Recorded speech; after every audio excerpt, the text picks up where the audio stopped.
안녕하세요. 문제부자입니다. 저는 초등수학 문제를 풀어드립니다.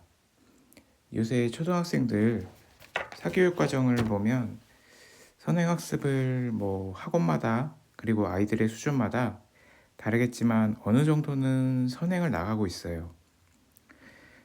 가우스 법칙부터 피타고라스의 정리 그리고 확률 계산법 등등 다양한 선행 과정을 나가는데요. 저는 그 많은 선행 과정 중에 방정식이 참 중요하다고 보는데 방정식을 제대로 나가는 곳이 거의 없어요.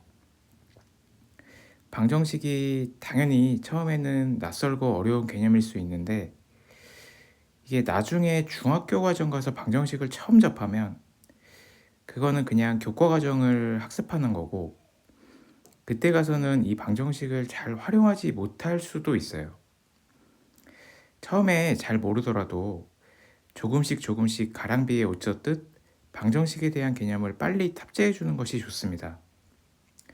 방정식을 잘 활용하면 막 그림 그리고 머릿속으로 이것저것 생각할 필요 없이 식 하나로 깔끔하고 정확하게 풀어낼 수 있거든요. 그래서 저는 기회가 된다면 다른 수학 스킬들도 많이 소개해 드릴 테지만 무엇보다 방정식으로 문제를 푸는 것을 보여드릴까 합니다. 그 방정식을 처음에 할 때 등호라는 기호가 굉장히 중요한데 이 등호를 문제 풀 때 중요하다는 인식을 잘 안 하고 있거든요. 그러니까 예를 들어서 쉬운 문제를 보면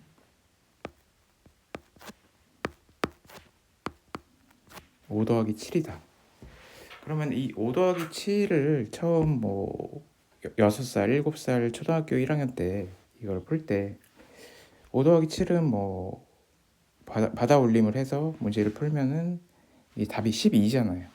그러면은 5 더하기 7은 뭐야? 그러면은 이거를 10, 12 이렇게 답을 내는데 이렇게 하고 문제가 끝나고 다음 과정으로 넘어가요. 다음 문제로 넘어가는데 여기서 등호, 이 등호가 중요하다는 것을 익히지 않고 가거든요. 보면은 이제 양팔저울 같은 건데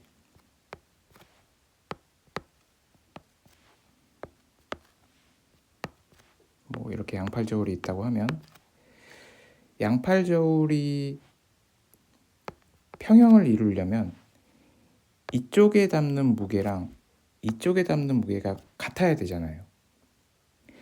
그게 등호인데 이 등호는 이 등호를 중심으로 이쪽과 이쪽 나중에 가면은 이제 이쪽을 좌변이라고 하고 이쪽을 우변이라고 하는데 이쪽과 이쪽이 같다. 이게 어떻게 보면 되게 단순한 말인데 방정식을 이해하려면은 그리고 잘 활용하려면은 이 등호를 항상 중요하게 생각을 해야 됩니다. 왜냐면 이게 나중에 식을 만들 때도 이 등호로 인해서 식을 만들 수가 있는 거거든요. 그래서 등호가 매우 중요하다. 그리고 두 번째는 숫자 앞에 숨은 연산기호. 이게 무슨 말이냐면 예를 들어서 여기 4라고 썼으니까 숫자 4 그리고 예를 들어서 이렇게 더하기 6을 했어요. 그럼 이건 답이 10인데 이 숫자 4 앞에 숨은 기호 그냥 우리가 이제 이걸 이제 자연수라고 하잖아요. 근데 이 앞에 숨은 기호가 뭐냐? 이게 이제 양의 정수, 음의 정수, 이제 정수의 개념으로 가는 건데 이게 숫자 4가 있으면 이 앞에는 플러스 4가 숨어 있는 거다. 이거를 우리가 이렇게 숨어 있는 거다. 그래서 더 나아가면 나중에 방정식을 하다 보면은 이제 막 숫자의 위치를 바꿀 때도 있어요. 바꿔서 생각해야 할 때도 있고 뭐 물론 곱셈이랑 나눗셈은 다른 얘기지만 만약에 이거랑 이제 이렇게 바꾼다고 하면은 6 더하기 4도 10이잖아요. 그럼 이 위치를 바꿨을 때 4 앞에 숨은 거, 이거는 이제 음수가 아니기 때문에 이 앞에 플러스 4가 숨어 있다. 이것도 처음에 잘 몰라도 앞에 그냥 우리가 쓸 수 있는 이 자연수 앞에는 플러스 4가 숨어 있다, 플러스가 숨어 있다 라고 알아두시면 좋습니다. 세 번째는 문제를 보고 식으로 정리할 수 있어야 한다. 1번에서도 말을 했지만 그 등호가 중요하다라고 했잖아요. 방정식은 결국 긴 문제를 읽고 그 문제를 등호를 이용한 가장 간단한 식으로 만드는 거예요. 문제를 보고 바로 처음에는 방정식으로 만들 수는 없겠지만 긴 문제를 이제 중간에 정리를 해서 식으로 정리할 수 있어야 돼요. 이거를 처음에는 당연히 어렵죠. 처음에는 당연히 어려운데 자꾸 식으로 정리를 하다 보면은 실수도 덜 하게 되고, 문제를 정리하다 보면은 처음에는 좀 어려워 보였던 문제가 쉬워 보일 수도 있고. 예를 들어서 어떤 문제를 하나 해볼게요. 뭐 이런 간단한 문제가 있는데 철수는 사과를 몇 개 가지고 있습니다. 민수에게 3개를 주었더니 5개가 남았습니다. 철수가 처음 가지고 있던 사과 개수는 몇 개입니까? 이거를 이제 뭐 굳이 방정식을 안 써도, 이런 문제는 좀 간단한 문제이기 때문에 방정식을 안 써도 되지만 이제 방정식을 이용해서 푼다고 하면 처음에는 식을 세우기가 어려우니까 이 문제를 일단 좀 정리를 해보죠. 일단 방정식에는 이제 그 미지수라는 개념이 들어가는데 이게 모르는 수예요. 모르는 수. 미지수라는 거는 모른다, 모르는 수고, 여기서는 이제 우리가 모르는 게 철수가 처음 가지고 있던 사과 개수, 이거를 모르잖아요. 모르니까 이 모르는 수를 미지수로 두고 푸는 거예요. 이 모르는 수를 뭐 네모라고 해도 되고, 세모라고 해도 되고, 뭐 알파벳 A라고 해도 되고.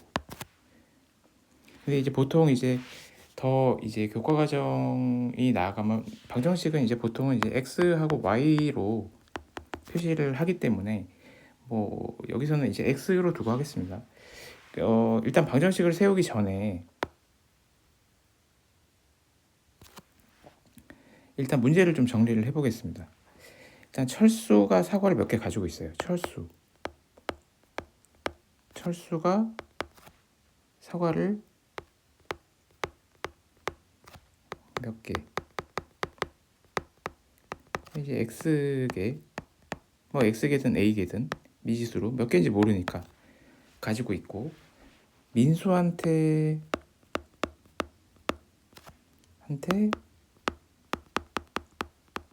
3개를 줬어요. 그리고 남은 사과는 5개.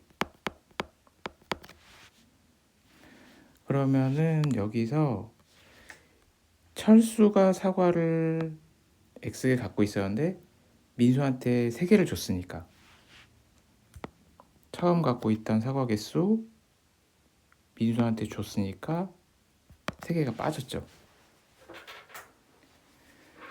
그러면 이제 여기서 앞서 말했던 등호를 이용해서 식을 만들어야 되는데, 그러면 철수가 처음에 x개를 갖고 있다가 민수한테 3개를 줘버린 거, 그리고 남은 사과가 5개라는 거. 그러면 이거는 간단하니까 이 사과 개수랑 남은 사과 개수 5개랑 같은 거예요, 이게.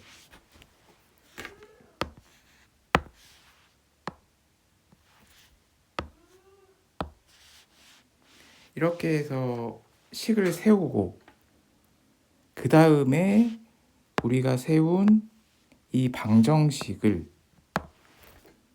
식을 제대로 이렇게 세웠으면 다시 문제를 볼 필요가 없습니다.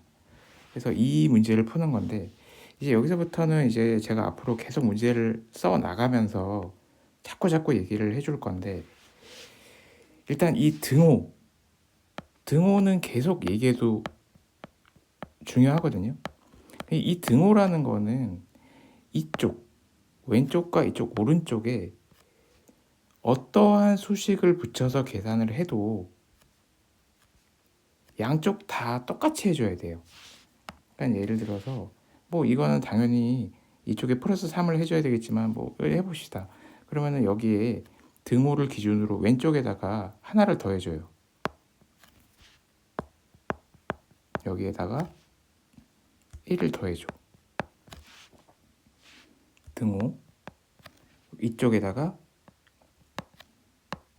1을 더해줘. 그럼 이거는 마이너스 3 더하기 플러스 1이니까 이렇게 되고, 등호 여기 5에다가 1을 더하니까 여기 되고, 이것도 식이 성립을 하는 거거든요. 맞는 거거든요. 우리가 구하고 싶어 하는 거는 x개이기 때문에 이 x개는 부족하니까 이쪽에 쓸게요. x개는 여기다가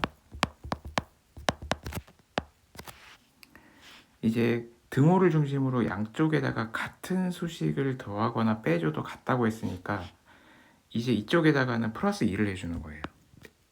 빼기 2를 없애기 위해서. 왼쪽에다가 플러스 2 해줬으니까 이쪽에다가 플러스 2 해주고, 그러면 이제 이쪽은 마이너스 2 플러스 2가 있으니까 없어지는 거니까 이쪽은 x만 남고, 여기 플러스 2 해줬으니까 8개고. 그래서 우리가 몰랐던 이 수가 8이라는 걸 알았으니까 다시 문제 처음으로 돌아와서 철수 사가 몇 개? x개. 이 x개는 8개. 그래서 철수가 처음 가지고 있던 사각 개수는 8개. 간단한 문제인데 이거를 이렇게 식으로 세울 수 있어야 됩니다. 이게 좀 복잡하고 뭐 길어 보일 수 있는데 이런 과정이 있어야 훨씬 더 복잡한 문제를 아주 깔끔하게 풀 수 있거든요.